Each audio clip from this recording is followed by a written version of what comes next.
Mari kita lanjutkan ngaji ala-ala.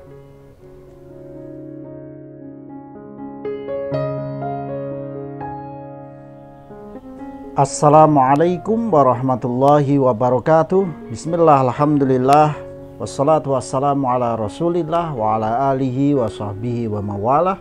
La haula wa la quwwata illa billah, amma ba'd. Sedulur sedaya rahimakumullah, semoga kita semuanya senantiasa diberikan anugerah kesehatan zahiran babatinan, senantiasa dicurahkan segala rizki yang barokah halal dunia akhirat. Allahumma amin. Dan semoga channel ini benar-benar bisa memberikan manfaat bagi kita semuanya. Allahumma amin. Jangan lupa like, comment, subscribe, dan share supaya lebih bermanfaat. Sedulur sedaya rahimakumullah, mari kita lanjutkan pengajian ala-ala yang sempat beberapa waktu tidak kita ulas bersama di channel ini. Mari kita lanjutkan pada beberapa bait syair ya. Nanti kita tampilkan di layar dan kita akan bersenandung bersama. Bismillahirrahmanirrahim. Fasaddun kabirun alimun mutahatikun wa akbaru minhu jahilun mutanasikun. Gedene kerusaan wong alim dak nglakoni luweh gede timbang iku wong bodho nglakoni. Huma fitnatun fil alamina azimatun liman bihima fitinihi yatamasaku. Karone iku agung-agunge fitnah donya tumrape wong kang tetanggan perkara agama. Sedulur sedaya rahimakumullah, di dalam dua bait syair di dalam kitab Ala-ala ini dijelaskan bahwa ada dua hal kerusakan yang sangat luar biasa di dunia ini.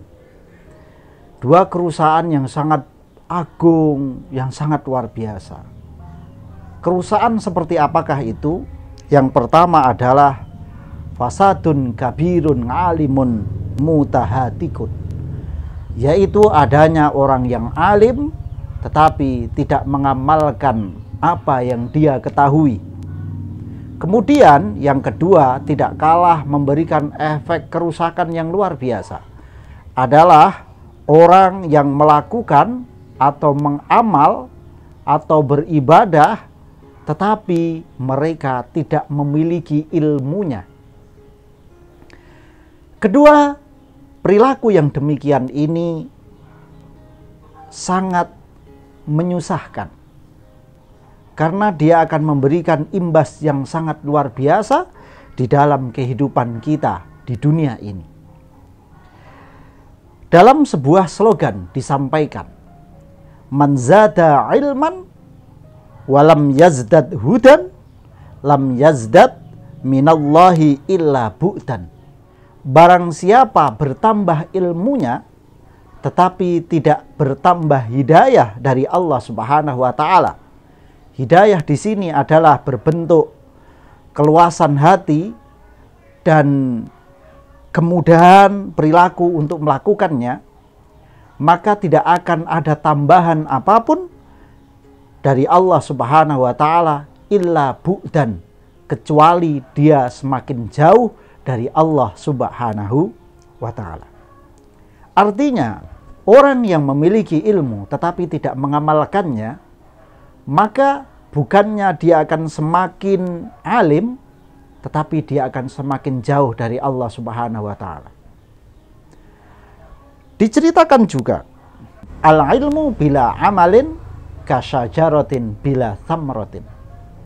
Ilmu yang tidak diikuti dengan amal, maka bagaikan pohon yang tidak ada buah dan tidak ada gunanya. Sedulur sedaya rahimakumullah, ketika kita memiliki pohon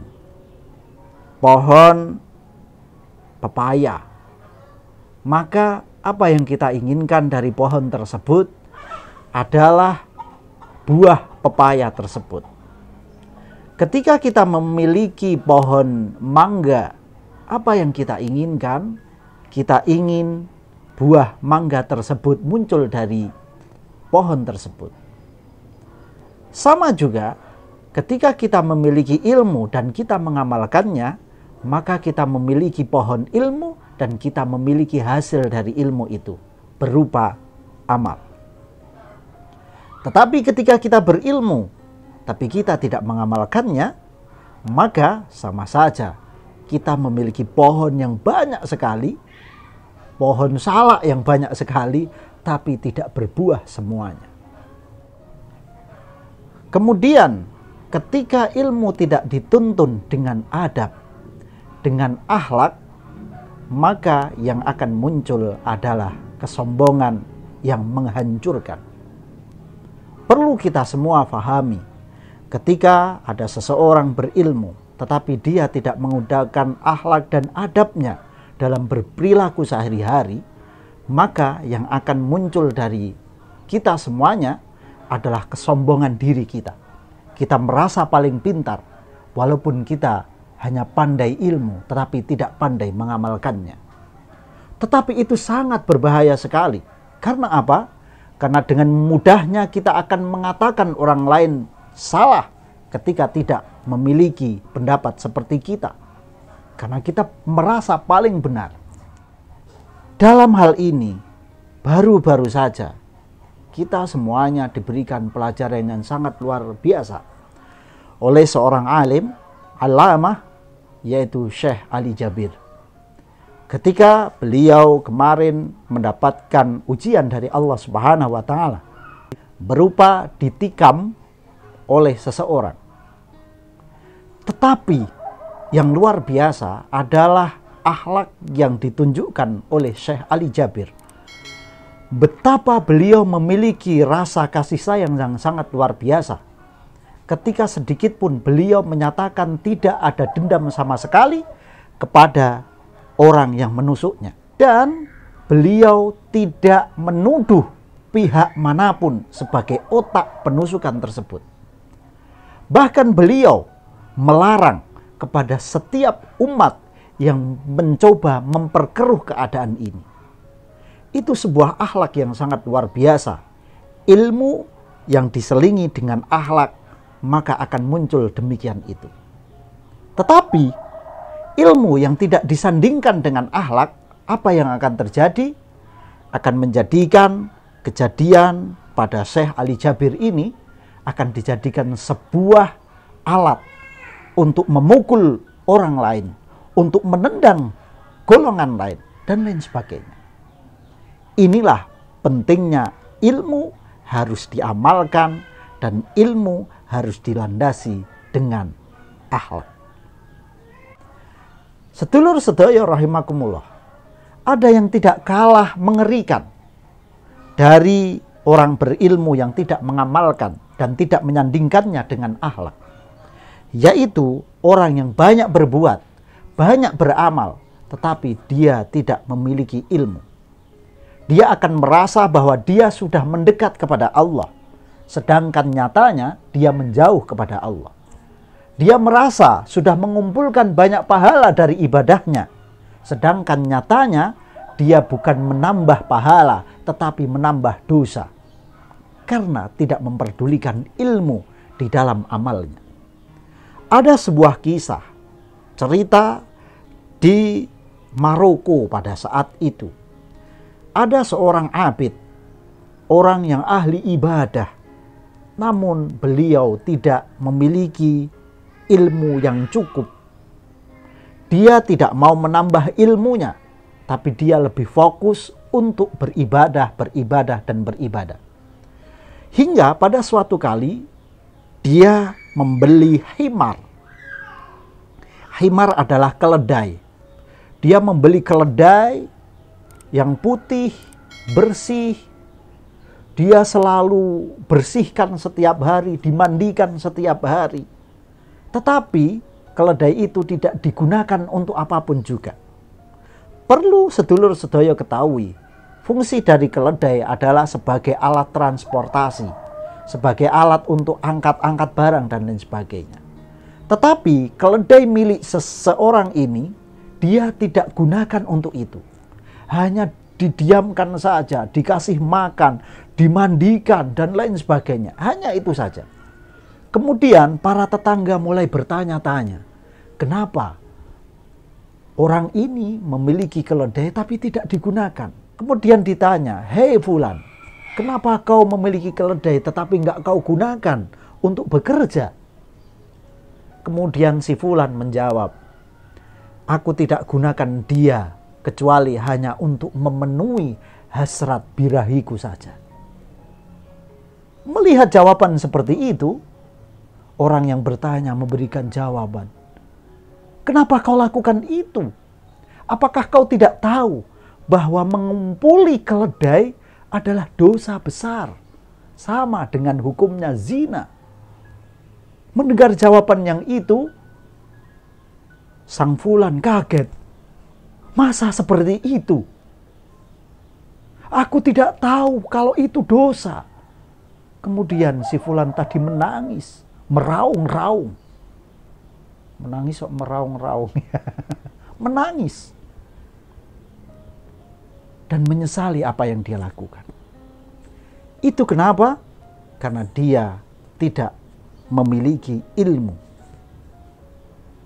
Sedulur sedaya rahimakumullah, menerapkan sebuah dalil yang mungkin kita hafal tetapi tidak dilandasi dengan ilmu, itu pun akan mengakibatkan suatu kerancuan di dalam sosial kehidupan bermasyarakat kita. Mungkin kita semuanya banyak hafal beberapa dalil, beberapa hadis, beberapa ayat, tetapi ketika kita tidak memiliki keilmuan yang cakap untuk menempatkan dalil itu secara tepat, maka itu akan menjadikan suatu kerancuan di dalam sosial bermasyarakat kita. Contoh, ketika kita bicara masalah man tasyabbaha biqaumin fahuwa minhum. Ketika orang memiliki kebiasaan, perilaku, sesuatu apa saja yang mirip dengan suatu kaum, maka orang ini termasuk bagian dari kaum tersebut. Bila mana dalil ini kita pukul rata untuk segala permasalahan kehidupan kita, maka apa yang akan terjadi? Umat Islam tidak akan kemana-mana. Umat Islam hanya akan tetap berdiri tegak, tidak maju, tidak mundur. Karena setiap kita ingin melakukan sesuatu yang dilakukan oleh umat lain, kita akan dianggap bagian dari umat lain. Sedangkan dari umat lain pun kita bisa banyak belajar tentang kehidupan ini, tentang perkembangan zaman ini. Sedulur sedaya rahimakumullah, maka penting bagi kita ilmu, amal harus kita lakukan. Jangan sampai kita hanya mengedepankan ilmu tanpa amal, melakukan amal tanpa ilmu. Sebagai penutup, Abdullah bin Mubarak, seorang wali kondang, seorang sufi yang sangat terkenal, beliau menyampaikan, aku belajar selama 50 tahun. Aku mengaji selama 50 tahun. 30 tahun aku gunakan untuk belajar tentang adab, sopan santun, tata krama, akhlak. Dan yang 20 tahun aku belajar tentang agama Islam. Ketahuilah, ketika setelah 30 tahun aku belajar tentang adab, kemudian aku memulai belajar tentang agama ini. Saat aku memulainya, oleh guruku, beliau memulainya dengan pelajaran akhlak juga. Artinya, akhlak adalah ilmu yang sangat penting sekali bagi kehidupan kita. Semoga bermanfaat. Wal afu minkum. Wassalamualaikum warahmatullahi wabarakatuh.